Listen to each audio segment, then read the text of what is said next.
હાલો friends, ટીનુસ કિચનમાં તમારું સ્વાગત છે। આજે આપણે તુરિયાનું શાક બનાવીશું, જેને મેં ધોઈને સુધારી લીધા છે। 2-4 પાણીએ મેં ધોઈ નાખ્યા છે ને, અને આપણે એને ચાખવા પણ પડે છે કારણ કે એ કડવા પણ હોય છે। એટલે ક્યારેક કડવા નીકળે છે કોઈ પણ, એટલે એને ચાખીને સુધારવા પડે છે। એટલે હવે આપણે એને તેલ મૂકી દીધું છે અને મેં લસણ લઈ લીધું છે। લસણનો વઘાર કરવા માટે આપણે પેન ગરમ થાય એટલે આપણે એમાં વઘાર કરીશું લસણનો। આપણે ચેક કરી લઈએ કે તેલ આવી ગયું છે કે નહીં।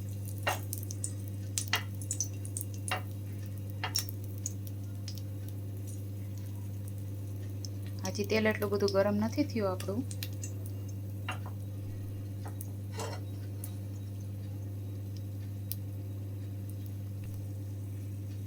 હવે આપણું ઓઇલ ગરમ થઈ ગયું છે તો એમાં કળીનો વઘાર કરીશું।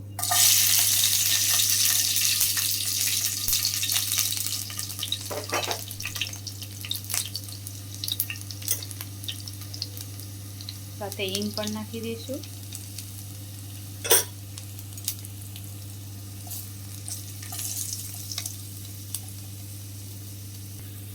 હવે આપણે તેમાં તુરિયા ઉમેરી દઈશું।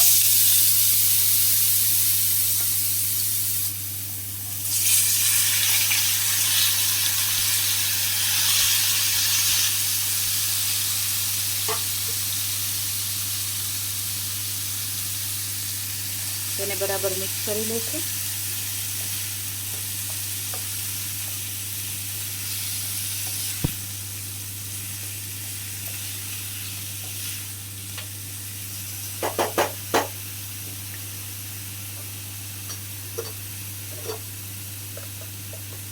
હવે તેમાં સ્વાદ પ્રમાણે મીઠું,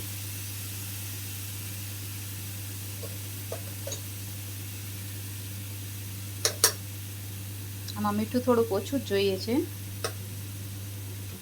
કારણ કે તુરિયા ગળી જાય છે, પાકે છે એટલે ગળી જાય છે। પછી હળદર નાખીશું,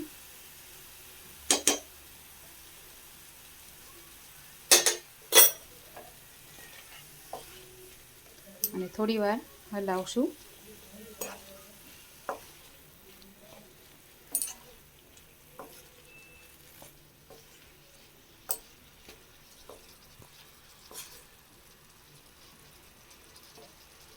અને હવે 5 મિનિટ માટે ઢાંકી દઈશું। શાક ચડે છે ત્યાં સુધીમાં આપણે ટમેટું અને ધાણા ભાજી સુધારી નાખીશું। હવે આપણે ટમેટું અને ધાણા બી સુધારી લીધા છે। હવે ટમેટામાં આપણે સ્વાદ પ્રમાણે ખાંડ ઉમેરીશું। જો તમને ફાવે તો નાખજો, બાકી સ્વાદ સરસ આવે છે એટલે હું સહેજ ખાંડ નાખું છું। હવે આપણું શાક જોઈ લઈશું કે કેટલું ચડી ગયું છે।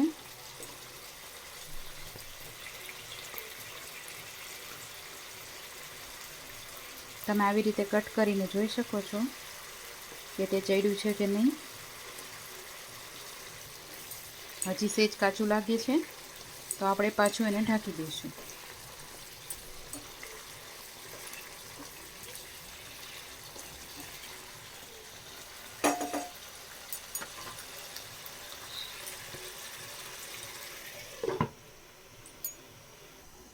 શાક ચડે છે ત્યાં સુધીમાં આપણે મરચું તૈયાર કરી લઈએ। મેં સહેજ પાણી લીધું છે અને આપણે જેવી રીતે રોજ બનાવી છે એ જ પ્રમાણે મેં મરચું બનાવેલું છે। હવે તેમાં ધાણા જીરું નાખશું,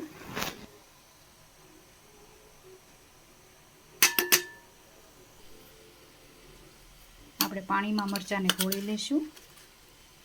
આપણે એને એ માટે ઘોળી લઈએ છીએ કારણ કે જ્યારે એને આપણે શાકમાં નાખીએ ત્યારે એમાં આખા ગઠોડા નથી રહેતા, એટલે શાકમાં બરાબર મિક્સ થઈ જાય છે। જો હવે તુરિયા એકદમ ચડી ગયા છે તો હવે આપણે એમાં ટમેટાં નાખી દઈશું।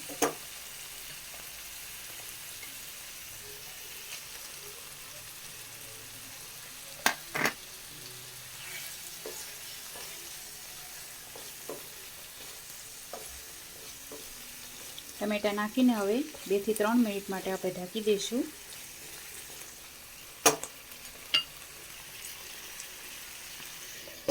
ત્યાં સુધીમાં ટમેટાં પણ અંદર ગળી જશે.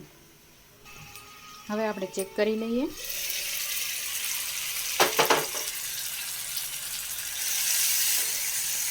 તો ટમેટાં પણ ગળી ગયા છે. તો હવે આપણે તેમાં આ જે મરચું આપણે ગોળીને રાખ્યું હતું એ ઉમેરી દઈશું.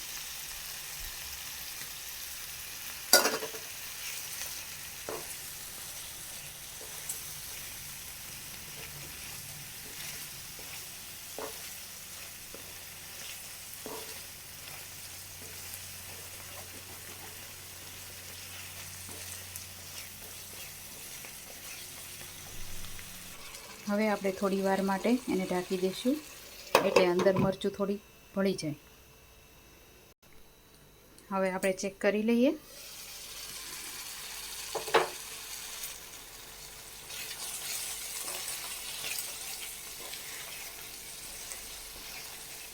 જો તૈયાર છે આપણું તુરિયાનું શાક. હવે આપણે તેમાં ધાણા ભાજી ઉપરથી નાખી દઈશું. જો આવી જ હોમમેડ રેસીપી તમને પસંદ હોય તો મારી ચેનલને લાઈક અને સબસ્ક્રાઈબ કરી દેજો.